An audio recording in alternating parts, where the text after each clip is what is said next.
Evangelio de nuestro Señor Jesucristo según San Lucas. Gloria a ti, Señor. Jesús tomó a Pedro, Juan y Santiago y subió a la montaña para orar. Mientras oraba, su rostro cambió de aspecto y sus vestiduras se volvieron de una blancura deslumbrante. Y dos hombres conversaban con él, eran Moisés y Elías, que aparecían revestidos de gloria y hablaban de la partida de Jesús, que iba a cumplirse en Jerusalén. Pedro y sus compañeros tenían mucho sueño, pero permanecieron despiertos y vieron la gloria de Jesús y a los dos hombres que estaban con él. Mientras éstos se alejaban, Pedro dijo a Jesús: Maestro, qué bien estamos aquí. Hagamos 3 carpas, una para ti y otra para Moisés y otra para Elías. Él no sabía lo que decía. Mientras hablaba, una nube los cubrió con su sombra, y al entrar en ella, los discípulos se llenaron de temor. Desde la nube se oyó entonces una voz que decía: Este es mi Hijo, el elegido, escúchenlo. Y cuando se oyó la voz, Jesús estaba solo. Los discípulos callaron y durante todo el tiempo no dijeron a nadie lo que habían visto. Palabra del Señor. Gloria a ti, Señor Jesús. Desde tu oratorio bendícenos, con tu niño divino bendícenos, con tu niño divino bendícenos.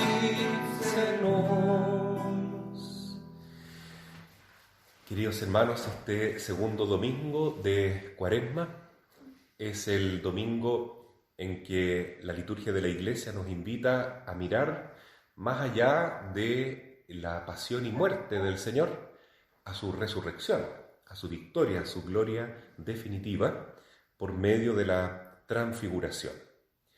Y vemos que cada lectura tiene un objetivo especial para entender el sentido que tiene la Cuaresma, que no es otra cosa también que acompañar a Cristo en este proceso de ir adentrándonos en la Pascua. La primera lectura del Génesis nos habla de la alianza que hace Dios con Abraham, prometiéndole que por su fidelidad Él va a ser el padre de una multitud de pueblos, ¿no es cierto? Entonces, eso significa Abraham. El primer nombre que tenía este señor era Abram, que no sé qué significará, pero Abraham significa padre de pueblos, en honor a esta promesa que Dios le hace en la alianza. Y eso nos lleva a meditar que Abraham es signo también de Jesús. Los grandes prototipos que hay en la Biblia, en el Antiguo Testamento, todos reflejan a la palabra de Dios, a la sabiduría encarnada. Entonces podemos decir que Cristo es el verdadero Padre de todos los pueblos, el verdadero Abraham. Aquí hay una bandera que dice justamente que Cristo da la vida para hacer suyos a todos los pueblos.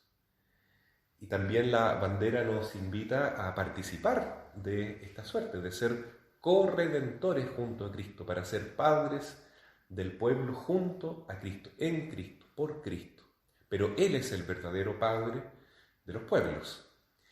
Y esa paternidad tiene, ¿no es cierto?, un precio muy grande. Es el sacrificio de la cruz, es la pasión, la muerte y también la resurrección. Con su sangre divina, Él riega el mundo entero, a todos los pueblos, y los convierte en sus propios hijos. Es el verdadero Padre, entonces, el verdadero Abraham, nuestro Señor. Y también es interesante la figura de Abraham porque él sale de Ur de los Caldeos y nunca más regresa. Esa es la diferencia que dice un escritor judío, filósofo también, llamado Emmanuel Levinas, que distingue la mentalidad judía de la mentalidad occidental, ¿no? Nosotros somos herederos de estas dos grandes corrientes filosóficas, la judeo-cristiana, decimos así, pero también tenemos una influencia de los griegos, los occidentales. Y según Levinas, los griegos siempre son cíclicos, siempre dan vuelta en lo mismo, ¿no? Y se quedan en la inmanencia, se quedan en este mundo. Porque el gran libro, o como la Biblia, entre comillas, que tenían ellos, era la Odisea y la Ilíada de Homero, donde aparece este ciclo del gran héroe Ulises, que sale de su tierra, va a Troya y después, con un viaje que es una verdadera odisea, regresa a su punto de partida. En cambio, el héroe o el prototipo religioso que nos regala el Señor en la revelación, en el Antiguo Testamento mediante el pueblo judío, es un hombre que sale de su tierra, pero no vuelve nunca más. No hay un ciclo, sino que hay un comienzo y hay un fin. Y el fin de Abraham es salir de su tierra de origen, adentrarse a un lugar desértico, pero siguiendo la voz del Señor, y finalmente entrar en una tierra prometida, donde lo que es imposible se hace posible. Como él, un hombre de edad, con una mujer también de edad, que nunca han tenido hijos, van a tener hijos. Como en medio de un desierto se va a establecer una multitud de pueblos. Y sin embargo todo se va a cumplir. Así es que Cristo es el verdadero Abraham también porque él hace este éxodo y nos permite a nosotros también salir de nuestra condición original, que es el pecado original, para no volver nunca más al pecado, para vivir la Pascua con el Señor y entrar a la tierra prometida, al cielo. Y por eso es que Moisés y Elías, cuando conversan con Jesús, que se ha transfigurado delante de los apóstoles Pedro, Santiago y Juan, hablan del éxodo de Jesús que va a ocurrir en Jerusalén.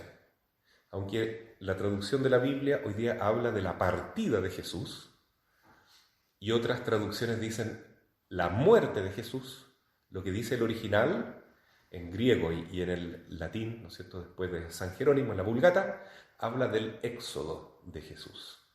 Es interesante porque los grandes modelos del Antiguo Testamento que viven este éxodo son Abraham, como ya mencioné, y también Moisés. Moisés que junto al pueblo judío vive el éxodo, es decir, la salida. El éxodo, hacer camino desde un lugar de origen hacia una meta que está señalada por Dios. Y entonces Jesús también es un nuevo Moisés, porque él cruza el Mar Rojo como Moisés, y esa es su pasión, muerte y resurrección. Por eso tiene que cumplirse desde Jerusalén, así como el éxodo del pueblo elegido ocurrió desde Egipto, desde el Mar Rojo, desde la Pascua. Y desde esa Pascua, Moisés sigue 40 años hasta llegar a la tierra prometida. También Cristo sigue estos 40 años simbólicos que significan toda la historia de la Iglesia hasta su segunda venida, en que definitivamente el pueblo santo de Dios entrará en la tierra prometida y habrá un nuevo cielo y una nueva tierra, y Cristo resucitado vendrá como justo juez a juzgar a vivos y muertos, pero también será este nuevo Moisés que llevó al pueblo a la meta, a la tierra prometida. Esta aparición de Jesús, o manifestación, o epifanía, que es la transfiguración, ocurre después de que Jesús habla con sus discípulos y les revela el secreto mesiánico, es decir, les dice cuál es el sentido de ser verdadero Mesías. No es venir a conquistar un mundo, a doblegar a los opresores, a los enemigos, tener un triunfo humano. Nada de lo que pensaban sus discípulos estaba en lo correcto. No es una victoria según este mundo, sino que es un plan divino, que está planificado, ¿no es cierto?, pensado desde toda la eternidad. Por eso no es extraño que en la transfiguración, claro, Moisés y Elías, que son las grandes figuras que representan todo el Antiguo Testamento, hablen de este éxodo o este plan de Jesús. Y tampoco es extraño de que estén Santiago, Pedro y Juan, que son los representantes de la Iglesia, los elegidos, entre el grupo de los elegidos, que son todos los 12 apóstoles, para revelarles esta gran epifanía, ¿no es cierto? Este misterio de que Jesús verdaderamente es Dios, porque mostrándose en el monte Tabor como un verdadero sol resplandeciente, está mostrando hacia dónde vamos, cuál es la meta y qué es lo que va a suceder después de la Pascua.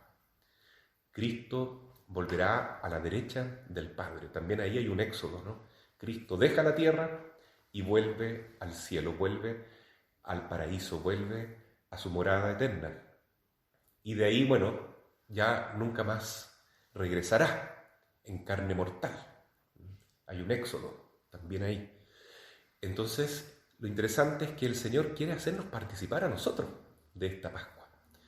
Y por eso cuando les dice a los discípulos, miren, el Hijo del Hombre vivirá su reinado, su mesianismo, es decir, de otra forma como ustedes piensan. Será a través de la cruz, será a través de la humillación, de la tortura, del Calvario, la muerte, pero después vendrá la resurrección. Y los discípulos no entendieron, no podían aceptar este plan divino. Entre ellos principalmente Pedro, recién nombrado Papa, no pudo aceptarlo. Y Jesús tuvo que recriminarlo. Aléjate de mí, Satanás, no estás pensando como Dios. ¿Cómo quieres que yo evite la cruz? Si tú no aceptas la cruz, no puedes ser mi discípulo. Y es esa la consigna de todos los discípulos de Cristo. Hemos de tomar cada día nuestra cruz. No simplemente para tomar sufrimientos como en la Cuaresma, no se trata solo de hacer ayuno, solo de hacer oración, solo de hacer buenas obras. Se trata de unirnos a Cristo, de participar con Él en su pasión, en su muerte, su resurrección, en su Pascua. De eso se trata.